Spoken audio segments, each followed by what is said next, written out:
सोयरो हो, मी कालच्याच व्हिडिओमध्ये सांगलो होतो लालबागच्या राजाची कहाणी. तर आज तिथला आलंच व्हिडिओ. म्हणणार काय, आती तिथं माती. जितकी तुम्ही आती करशाल तुमची एक नाही येऊ दिवस माती होणार म्हणजे होणार. मला तुम्ही सांगा, लालबागच्या राजाचं 36 तास झालं तरीही विसर्जन झालं नाही. मी टी व्हीमध्ये बघालो, मीच नाही अख्खा महाराष्ट्र बघालाय. मग हे त्या तिथल्या ट्रस्टची केलेली करामत होय, आणि त्या ट्रस्टनं केलेलं पाप होय, आणि त्या ट्रस्टनं केलेली आती होय. त्या ट्रस्टनं काय केलं, कोळी बांधवायचं हक्क हिरावून घेतला. काय होता हक्क, वर्षानुवर्षापासून आलेली परंपरा की ते विसर्जन करतात, ते त्यांच्यापासून ओढून घेतलेला हक, हे त्या केलेलं ट्रस्टचं पाप.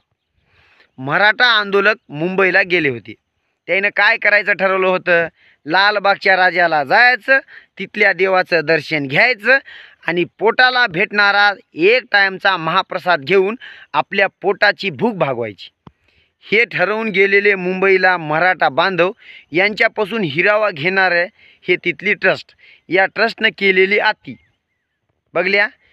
तिसरं काय असेल, एक मुलगी आणि तिचा वडील देवाला दर्शनाला गेलता, आणि त्या मुलीचा हट्ट होता की मी गणपतीच्या पायापासून दर्शन जवळून घ्यायचं. पण तिच्याच बापाला त्या मुलीच्या देखत त्या ट्रस्टवाल्यानं कुत्र्याला जसं वडीत नेतात तसं वडीत नेलं. हे त्या ट्रस्टनं केलेलं पाप होय. मग हे एवढं पाप तुम्ही फेडशाल कुठं? तुम्ही ज्या गणपतीची सेवा करता त्याच गणपतीला तुमचं हे केलेलं पाप खपलं नाही, म्हणून त्या गणपतीनं स्वतःचं विसर्जन 36 ते 38 तास करून घेतलं नाही. का तर तुमची ट्रस्ट माजले आणि तुम्ही गोरगरीब जनतेवर अत्याचार आणि अन्याय करता, म्हणून गणपतीनं स्वतःचं विसर्जन न करून घेता तुमच्या ट्रस्टला धब्बा लावला आणि तुमची विटंबना केली. आता मला लोक बोलतील, तू लई शाना झालास काय? हो, मी शाना झालो, कारण देव माझ्या पाठीशी आहे. मी कालचाच व्हिडिओ केलता आणि आज मला दुसरा व्हिडिओ करायला देवानेच भाग पाडले. कारण मी आवाज उठवायला सुरुवात केली, आता तुम्हीही उठवा. कारण या लालबागच्या ट्रस्टची आती आता होणार नाही.